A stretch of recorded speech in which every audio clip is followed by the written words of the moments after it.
We are joined now by aviation expert Steve Cosgrove, CEO of Dynamic Travel. Okay, Steve, we have a lot of questions for you.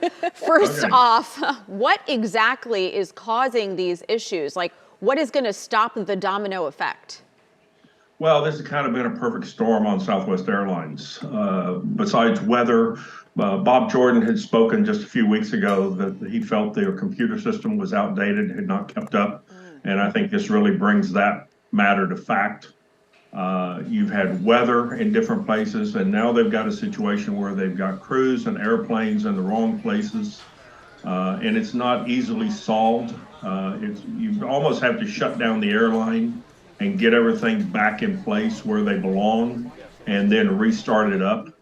And then the weather continues being issues. I know we've got weather now on the West Coast, San Francisco, Seattle, those areas. Yesterday, the top 6 airports with airport cancellations were all airports primarily with a heavy Southwest Airlines presence. The employees are out there busting their butts, doing what they can to fix everything, to get everything back, but this is not an easy thing to solve once it gets this messed up.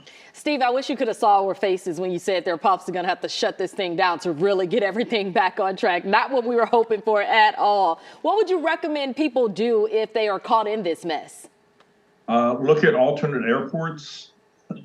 So if you're going, excuse me, if you're going to Miami, look at Fort Lauderdale, Palm Springs. If you're going out to LA, look at the airports around that area: San Diego, Palm Springs, Long Beach, Santa Ana, San Francisco. Of course, look at Oakland, San Jose.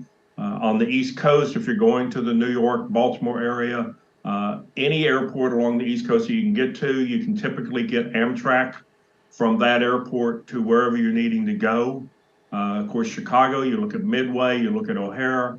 So you just look at options of airports and know your geography. Look at other airlines and see where you might find an empty seat. The problem is most of the other airlines are packed also.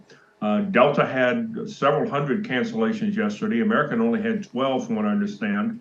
But there's just not a lot of seats to go put these people on. Yeah, Steve, okay, so for someone who has a Southwest flight, let's say Thursday to LA from Dallas, hypothetically speaking, what is the proper course of action? Because I'm looking right now at Dallas to LA, for instance, today. Some flights are canceled, some are on time. And then how much of a heads up will you have if your flight will be canceled? That's strictly up to Southwest and knowing where their planes and crews are. The other issue they've got with pilots is pilots are limited by FAA requirements to 1,000 hours a year of flying. So if they've got pilots approaching or going over that 1,000-hour limit, they're losing those pilots for the rest of this year, which just adds to the problems. Adding to the problems on top of problems. All right, we just got to be patient. Yes, we do. Thank you so much for joining us, waking up early with us this morning. Sure, anytime.